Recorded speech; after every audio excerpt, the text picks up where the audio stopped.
14 ቁጥር 7 ላይ ቅዱስ ጳውሎስ እንዲህ ብሎ ይናገራልና እሱ እናነሳለን። ዋልቦ ዘእሙስቴትነ ዘለርእሱ ይሃዩ ወዘለርእሱ ይመውት። ለራሱ የሚኖር ለራሱ የሚሞት የለም። ከኛ መካከል ለራሱ የሚኖር ለራሱም የሚሞት የለም።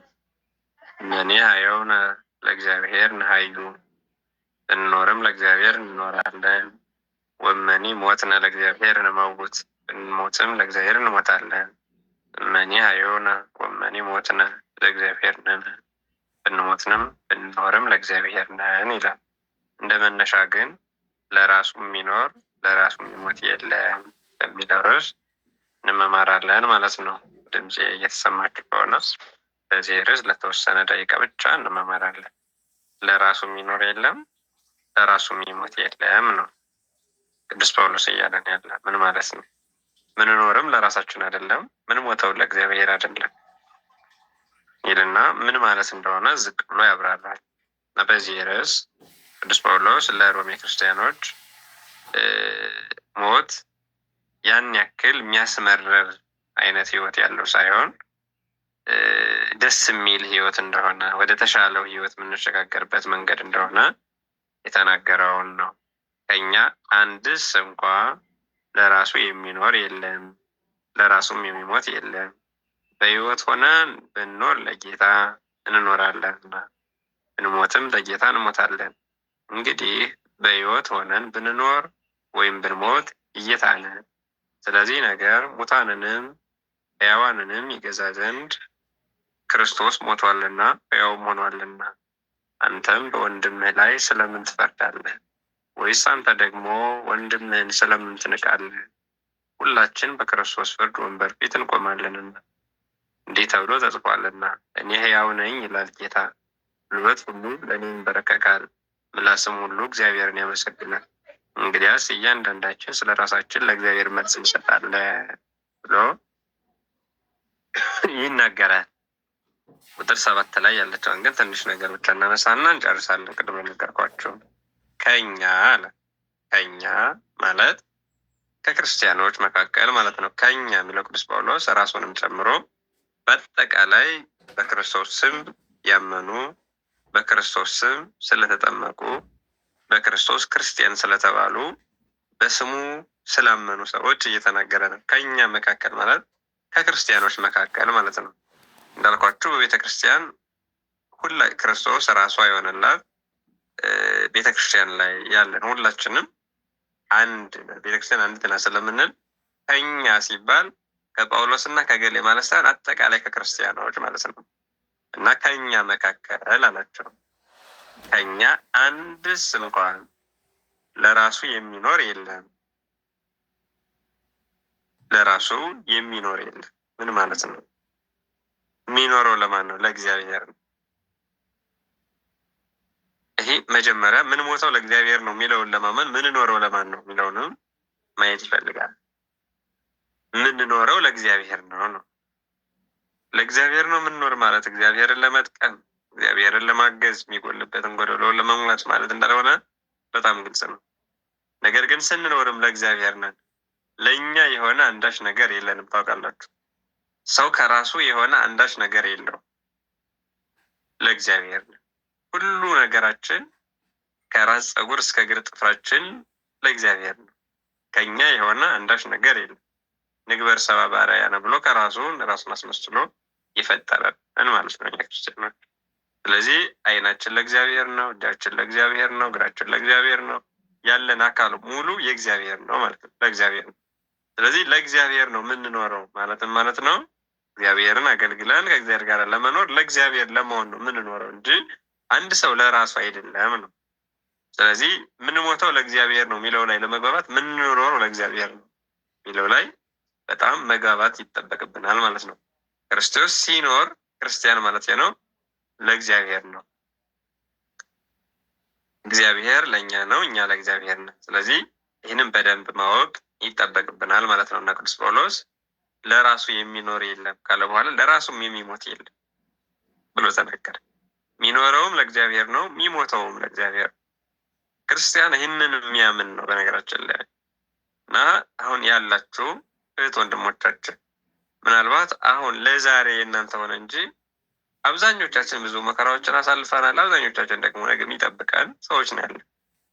በተለይ በዚህ ዘመን የሞት ዜና መስማት በጣም የተለመደ በፓኬጅ ማለት በአጠቃላይ በኦል ብዙ ክርስቲያኖችን በአንድ ጉድጓድ እየቀበርን ያለንበት በጣም የሚያስፈራ ዘመን ላይ ነው ያለው። እንደምታውቁት እንደ ቤተክርስቲያን እንደ ክርስትና እንዲሁ በቀላል ተረጋግቶ የሚነገር ታሪክ ሳይሆን በጣም ከባድ ነገሮችን እያሳለፍንበት ያለ ዘመን ላይ እንዳለን ሁላችንም እናውቃለን። እና በእንደዚህ አይነት ሁኔታ ነው ለመናገር አሁን ወደ ሀገር ቤት አሁን ወደ ኢትዮጵያ ላይ ስትመጡ በሃይማኖት ምክንያት ብቻ እየተገደሉ ያሉበት ክርስቲያኖች በመሆናቸው ብቻ ምንም ስላደረጉ ሳይሆን ክርስቲያን በመሆናቸው ብቻ እየተፈለጉ እየተገደሉ እየታረዱ ያለው ጊዜ ያለ ነው። ሰው ከመከራ ብዛት የተነሳ ከእግዚአብሔር ሁሉ ሊርቅ ይችላል እና በእግዚአብሔር አምነው ከነ ክርስትናቸው የሞቱ ወገኖቻችን ወደ እግዚአብሔር የሄዱ ወገኖቻችን እውነት ለመናገር እንደኛ ቁመው ከሚፈተኑ ይልቅ ወደዛ መሄዳቸው የተሻለ ዓለም እንደሆነ ሁላችንም በነገራችን ላይ ሊገባ ልንረዳ ያስፈልጋል ማለት ነው። እሱን ልናደርግ ያስፈልጋል እና ክርስቲያን የሚኖረውም ለራሱ አይደለም፣ የሚሞተውም ለራሱ አይደለም። ስለዚህ ምንኖረው ለእግዚአብሔር ነው፣ ምንሞተውም ለእግዚአብሔር ነው ነው እመኒ ሞትነ ወመኒ አይሆን ለእግዚአብሔር ነን። ብንኖር ለእግዚአብሔር እንኖራለን፣ ብንሞት ለእግዚአብሔር እንኖራለን፣ ብንሞትም ብንኖርም ለእግዚአብሔር ነን።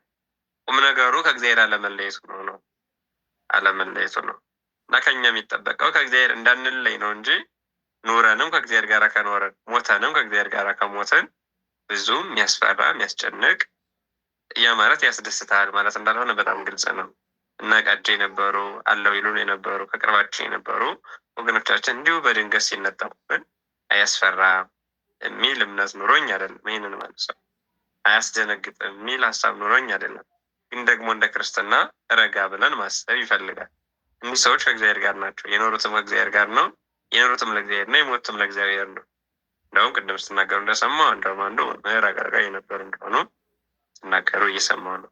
ከዚህ የተነሳ በአገልግሎት ሆነው ላለፉ ወይም ደግሞ ክርስትናቸውን ይዘው ከነ ክርስትናቸው ያለፉ ወገኖቻችን ሆነን ለመናገር ከእግዚአብሔር ስለማይለዩ ስለምናውቅ መጽናናት ከኛ ይጠበቃል ማለት ነው። በየጊዜው ጥቁር መልበስ፣ በየጊዜው ተሰባኪዎችም ለመሆን ባንሞክር መልካም ነው። እውነት ለመናገር አስታውሱ ከሆነ አሁን እግዚአብሔር ይመስገን ክርስቲያኖች ሲያልፉ እንዲያውም ነጭ መልበስ ሁሉ ተጀምሯል። አሁን እግዚአብሔር ይመስገን 2-3 ቦታ እያየው ነበር እኔ ራሱ በእኔ እድሜ አሁን እዚህ አገልግሎት ባለውበት 2-3 ሰዎች ሲያልፉ ነጭ ሻሽ ጠምጥማችሁ ካባ ለብሳችሁ ነጭ ካባቸው ልክ የበዓል ልብስ ለብሳችሁ ነው የምትመጡ ተብሎ እንደዛ አድርገን የሸኘናቸው ወገኖች አሉ። እግዚአብሔር ይመስገን ወንጌል እየተስፋፋ እየገባን ያለበት ዘመን ይመስለኛል እና እንደዚህ አይነት ህይወት ብንለማመድ የእኛ ጥቁር መልበስ፣ የእኛ ማልቀስ፣ የእኛ ማዘን፣ የእኛ ተስፋ መቁረጥ ሰዎቹን ማይጠቅም ከሆነ ለምን እንዲናረጋለን? ለእግዚአብሔር ኑረው ለእግዚአብሔር የሞቱ ክርስቲያኖች ከሆኑ ምንድን ነው ያስጨንቀን?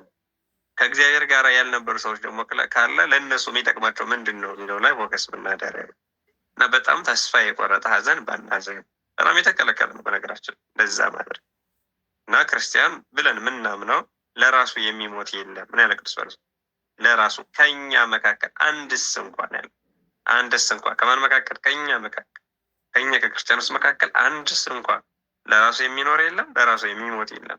የሚኖርም ለእግዚአብሔር ነው፣ የሚሞትም ለእግዚአብሔር። ስለዚህ ክርስቲያኖች ለራሳቸው ካልሆነ የሚሞቱ ለእግዚአብሔር ከሆነ ምን 10 ጊዜስ በሞት አያሰኝም?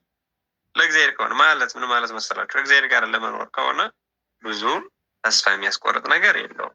እንደምታውቁት በጣም ብዙ ጊዜ ያዝነን ተስፋ ቆርጠን ተጨንቀን ምንጽናናው በእግዚአብሔር ነው እና ወደ እግዚአብሔር መሄድ የተሻለ ዓለም እንዳለ እኮ እናውቃለን አይደል? እግዚአብሔር የተሻለ ዓለም እንዳዘጋጀልን እናምናለን፣ እናውቃለን። ከዚህ የተነሳ ወደዛኛው ወደ ተዘጋጀላቸው ዓለም ለሄዱ ክርስቲያኖች አሸኛኘት ማድረግ በእግዚአብሔር ፊት ሞገስ ሊሰጣቸው ዋጋ ሊያሰጣቸው የሚችለውን ነገር ብቻ ማድረግ በጸሎት ማሳሰብ ልክ እንደም አደረጋናላቸው እንደተደረገው ማድረግ ነው። ለአለፉትም ወገኖች ሊጠቅም የሚችለው እሱንን ማድረግ ነው እና ከቻልን በጣም ወዳጆቻችን ከሆኑ እንደምንም ተባብረን እውነት ለመናገር የአንድ ቀን መታሰቢያቸው እንዲደረግ ማድረግ ብንችል እንደው እንደ ማህበርም ከሆነ አላውቅም፣ እንደዚያ ቢሆን ደስ ይለኛል ለመናገር። ከዛ ውጭ ግን እኛ እንዲሁ ቁጭ ብለን ብቻ መላቀሱ ማዘኑ፣ እኛም ያለነው በሰው ሀገር ነው፣ መከራ ነው ያለነው። በዛ ላይ ደግሞ ሲጨመር እኛም ተስፋ ወደ መቁረጥ ከመጠን በላይ ወደ መጨነቅ ባንሄድ በጣም ጥሩ ነው እና ካላችሁ ይህ ችግር ደርሶባችሁ በሀዘን ላይ ያላችሁ እህት ወንድሞች፣ እውነት ለመናገር ክርስቲያኖች የኖርነውም ለራሳችን አይደለም፣ የምንኖረውም ለራሳችን አይደለም፣ ምንሞተውም ለራሳችን አይደለም። ከእኛ መካከል አንድስ እንኳ ለራሱ የሚኖር ለራሱም የሚሞት የለም። ስለዚህ ለራስ የሚሞት ከሌለ ለእግዚአብሔር ከሆነ ወደ እግዚአብሔር እንደሄዱ ካመንን የሚያስጨንቀን ነገር የለም ነው። አሁን ዕለተ ምጽአት የሚታሰብበት ሳምንት ላይ ነው ያለነው እና በዚህ ምጽአት ከሚታሰበው አንዱ ሙታን ይነሳሉ ነው። ወንሴፎ ትንሣኤ ሙታን ወሕይወተ ዘይመጽእ ለዓለመ ዓለም፣ የሙታንንም መነሳት የዘላለሙንም ሕይወት ተስፋ እናደርጋለን ብለን ቤተክርስቲያን ተስፋ የምታደርገው ነው። ከመቃብር የምንነሳበትን ጊዜ ቤተክርስቲያን በተስፋ የምትጠብቀው የምትጓጓለት ዕለት ነው ያ ዕለት። ስለዚህ ትንሣኤ ሙታን አንዱ ከአምስቱ አዕማድ አንዱ ነው፣ ዶግማ ከምንላቸውም አንዱ ነው እና እሱን አስበን ልንጽናና ያስፈልጋል። ክርስቲያን ለራሱ የሚኖር ለራሱ የሚሞት የለም። የሚሞትም ለእግዚአብሔር ነው፣ የሚኖርም ለእግዚአብሔር ነው። ለእኛ የሆነ አንዳች ነገር የለንም። ስለዚህ ይህንን አስበን ልንጽናና ያስፈልጋል። እውነት ለመናገር ልንጽናና ያስፈልጋል። ከእኛ አንድስ እንኳን ለራሱ የሚኖር የለምና ለራሱ የሚሞት የለም። ለራሱ የሚሞት የለም። ስለዚህ ለራሱ የሚሞት ከተባለ የሚሞተው ለማን ነው? ለእግዚአብሔር ነው ማለት ነው። ስለዚህ ለእግዚአብሔር ከሆነ ከእግዚአብሔር ጋር ለመኖር ከሆነ አሟሟታችን እውነት ለመናገር ያለ እግዚአብሔር በዚህ ምድር ከምንኖር ከእግዚአብሔር ጋር በዚያኛው ዓለም መኖር የተሻለ አይደል? ቅዱስ ጳውሎስ አታስታውስም? በፊልጵስዩስ መልእክቱ ልሄድ እናፍቃለሁ ሲል እነ ኤልያስ አቤቱ ውሰደኝ ከአባቶች አልበልጥም ብለው ያኛውን ዓለም ሲናፍቁ አላያቸውም? ኤልያስ እና አክዓብ ተነስተው ሲያስተቃዩት እባክን ከአባቶች አልበልጥም እና ውሰደኝ። ያውም የኤልያስ ዘመን ገነት የተከፈተበት አልነበረም። ሲኦል እንደሚገባ ያውቃል። በብሉይ ኪዳን ማንም ጻድቅ እንኳን ቢሆን ወደ ሲኦል ይወርድ ነበረ። በዛ ዘመን እንኳን ከምኖር ውሰደኝ ብለው የተማጸኑበት አባቶች ነበሩ። አሁን ግን ገነት ተከፍቶ በእግዚአብሔር መንግስት እንደሚኖሩ እናምናለን ክርስቲያን። ከዚህ የተነሳ ያለ እግዚአብሔር በዚህ ምድር ተቀማጥሎ ከመኖር ከእግዚአብሔር ጋር በወዲያኛው ዓለም መኖር የተሻለ ነው እና ከዚህ የተነሳ ምን ለመናገር ላለፉ ወገኖቻችን መታሰቢያ ከማድረግ ውጭ በዚህም በማህበር በጸሎት ነፍስ ይማር ከማስባል ውጭ የመረረ ሀዘን ባናዝን በጣም የተሻለ ነው ነው። አንዳንድ ይህንን ነገር ተለማምደን ለሌሎችም የማስለመድ ስራ ብንሰራ በጣም መልካም ነው። በጣም መልካም ነው። በቤተ ክርስቲያን እኛ ክርስቲያኖች እንደርኳቸው ሰማያዊ ተስፋ ያለን ሰዎች ነን። ከዚህ ተነሳ እሱንም ባናደር በጣም ባናዘን። የእኛ ሀዘን ምንድን ነው? ግቡ የምናደርጋቸው ነገሮች ሁሉም ሊጠቅሙ የሚችሉ መሆን መቻል አለባቸው አይደለም? ስለዚህ የእኔ ሀዘን ግቡ ምንድን ነው? የእኔ ለቅሶ ጥቅሙ ምንድን ነው?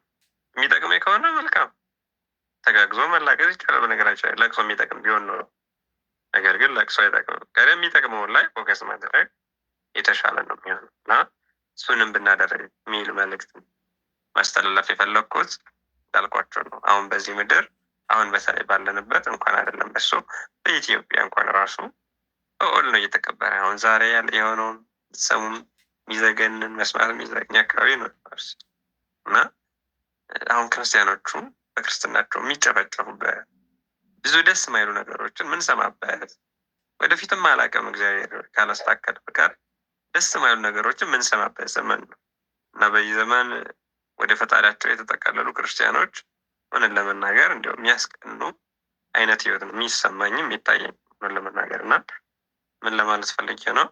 ባጭሩ ምናልባት እኛ ማናውቀው እግዚአብሔር የሚያውቀው እንኳን ስህተት ቢኖርባቸው እግዚአብሔር በሚያውቀው እንዲምራቸው ከኛ ጸሎት ማድረግ በማህበሩ በኩል በሱ ልክ ብንተጋገዝ ወዳጅ ዘመድ ሆነን ጥቁር ለብሰን ከማዘናችን ባሻገር